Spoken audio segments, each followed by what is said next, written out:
দুইজন ছিল একটা স্কুটিতে। এক নৃশংসজনক পথ দুর্ঘটনায় জীবনটা ঝরে পড়ে। কিন্তু শনিবার ডিউটি থাকে না, ডিউটি দেওয়া হয়েছে।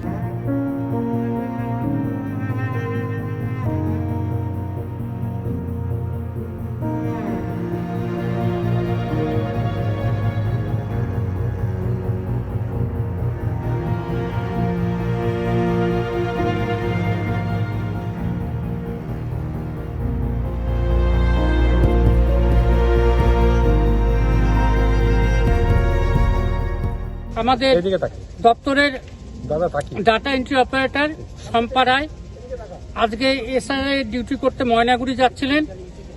এক নৃশংসজনক পথ দুর্ঘটনায় তার অকালে জীবনটা ঝরে পড়ে।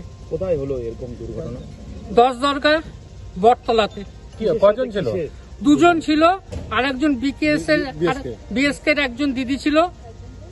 উনি গাড়িটা চালাচ্ছিলেন, আর আমাদের বোন যিনি মারা গেলেন শম্পা, সে পিছনে বসা ছিল। কিসের সাথে ধাক্কা লাগে, কোন জায়গায়? বটতলার ওখানে, 10 দরগা বটতলার ওখানে একটা ডাম্পারের সাথে ধাক্কা লাগে। ওনারা আজকে এসআইআর এর ডিউটির জন্যই হ্যাঁ, এসআর এর ডিউটির জন্যই যাচ্ছিলেন।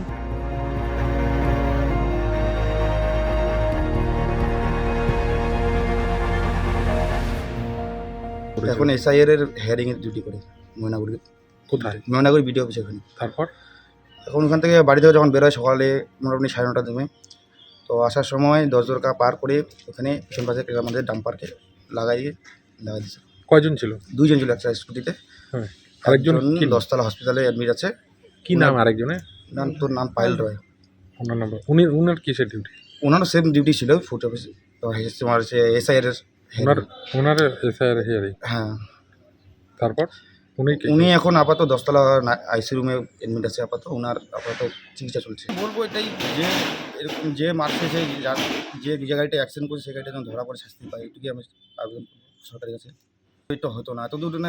যদি আমাদের বাড়ির আশেপাশে কোনো সংস্থানের কাজ দিত তাহলে এই জিনিসটা আমাদের হতো না আজকে। কিসের জন্য হলো?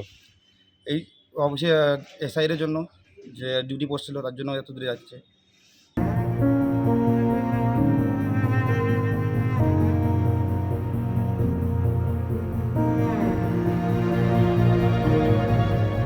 শনিবার তো ডিউটি থাকে না, কিন্তু শনিবার ডিউটি থাকে না, কিন্তু ডিউটি দেওয়া হয়েছে। ডিউটি দেওয়া হয়েছে এসআরআই। ওই জন্য এখন গেছে, যায় যে এরকম হবে আমরা ধারণা করতে পারিনি। যদি আজকে ডিউটি না থাকতো এই ঘটনাটা না, ঊর্ধ্বতন কর্তৃপক্ষে জানা। হ্যাঁ জানাবো। পরিবর্তে চাকরি বলছে, চাকরি লাগবে। একটা বোন আছে, ছোট বোন আছে, উনিও শিক্ষিত, উনিও দেখুন বাস যেন পায়। কিন্তু এই অবস্থায় একটা প্রাণ চলে গেল, এটাকে তো ওইটাই তো চিন্তা করছি। আমরা তো চিন্তা করছি। আপনারা সবাই চিন্তা করেন যেন বাড়ির ফ্যামিলিটা বাঁচে যেন।